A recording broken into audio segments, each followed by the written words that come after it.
to Comics Watching Comics, a show where three comedians and myself gather at my house to watch the sets of intermediate comics trying to break through to that next level. We critique, offer praise, advise, and even shit on a few comics if they so deserve. Let's meet the panelists. Liz Mealy,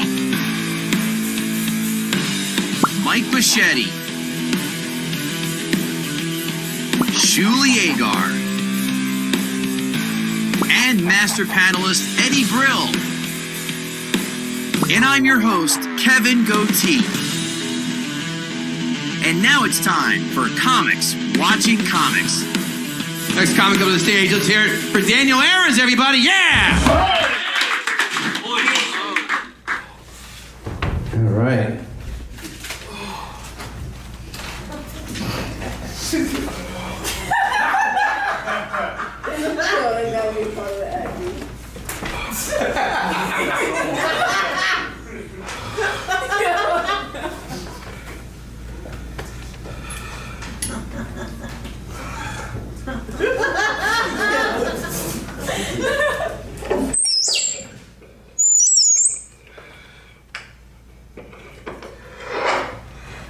Best Buy Geek Squad, how can I help you? My dog died yesterday. He was eaten by a bunch of other dogs. But I guess that's just the world we live in.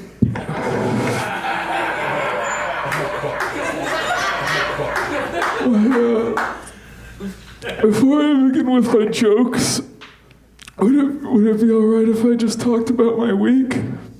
Yeah. My wife left me a note in my lunchbox. It said I want a divorce. Most mornings I feel like Beyonce. I'm like, I woke up like this.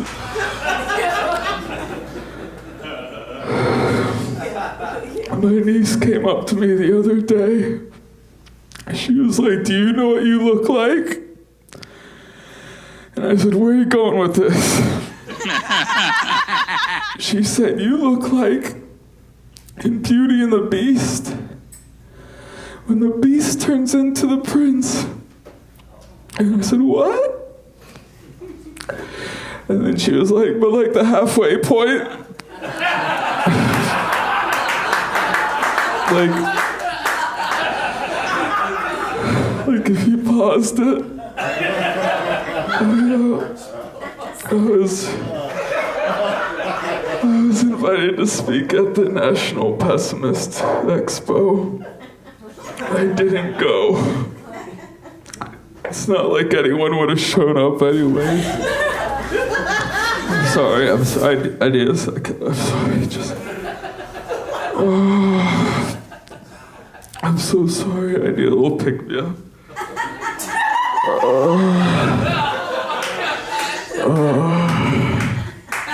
Does anybody have a lighter? Does nobody have a lighter?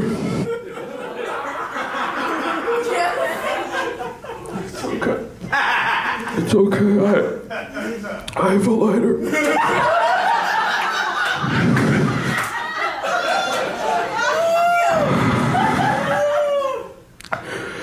It's a real easy way to make caramel on the go.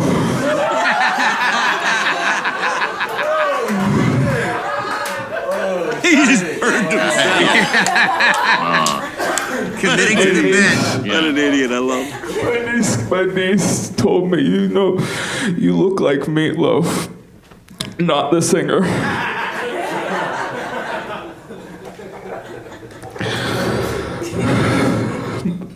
It's been a rough week. I found out my friend is a cutter of hair. She works at Great Clips. That's where she hung herself.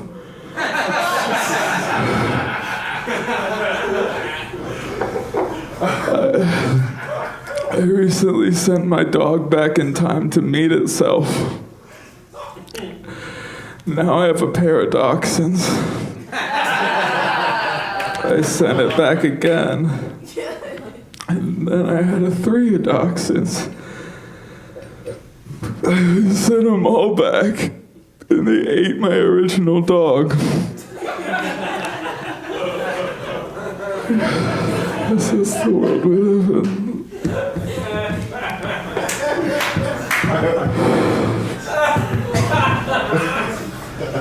Before I begin with my jokes, I just want to ask that everybody please put away your phones, your iPads, just your I just don't. It's personal. When I was a kid, my iPad ran out on me. So my mom got me an iStep pad.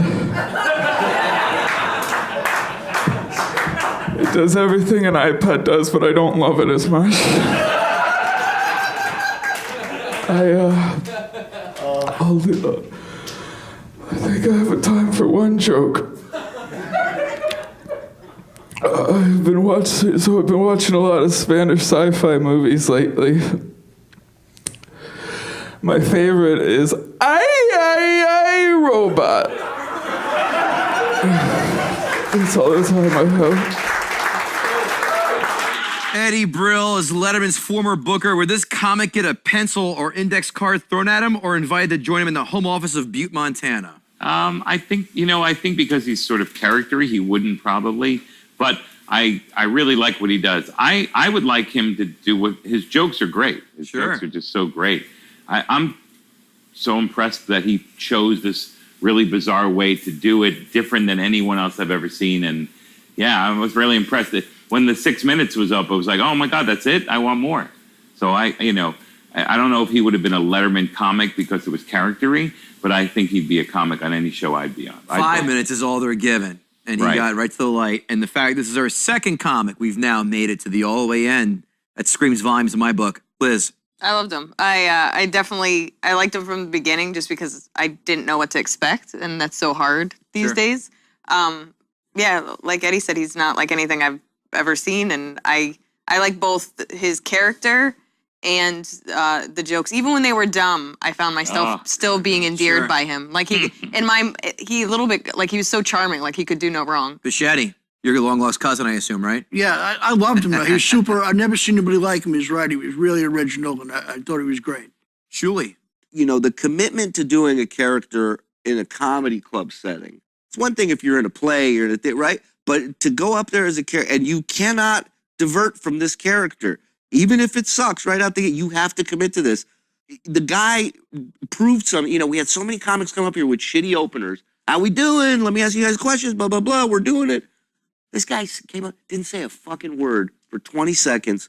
The room was dying laughing, right? A lot of it's visual, but, he has this commitment to the bit where, and we've all said it, we're sitting here going, where's this going now? What's the next step? What's the next joke this guy's going to talk about? The commitment, I appreciate and love guys who do this so much because of my buddy Potter, who I started out with, and because I never had the balls to do something like that. The amount of balls it takes to fucking go up as someone other than you, I fucking love it. I love it. And labias. And labias, thank you. Yeah. Right, yeah. I love it, and I was so impressed with his set, and the jokes were great, the character was great. He put a goddamn headset mic on, never addressed it, never used it. Right. I love that. Got feedback from it. I love that. Yeah. I fucking hate characters in the worst way. I despise them. I loathe them. They annoy the shit out of me, except today. Yeah. Again, I hate characters. This is the 1 out of 100 here. Don't try this at home, assholes. I hate characters. I fucking hate them. This shit works. Don't emulate him. This guy's got it covered to a T. 1, 2, 3, 4 yeses. We don't need to go through that shit. Final consideration. See you there.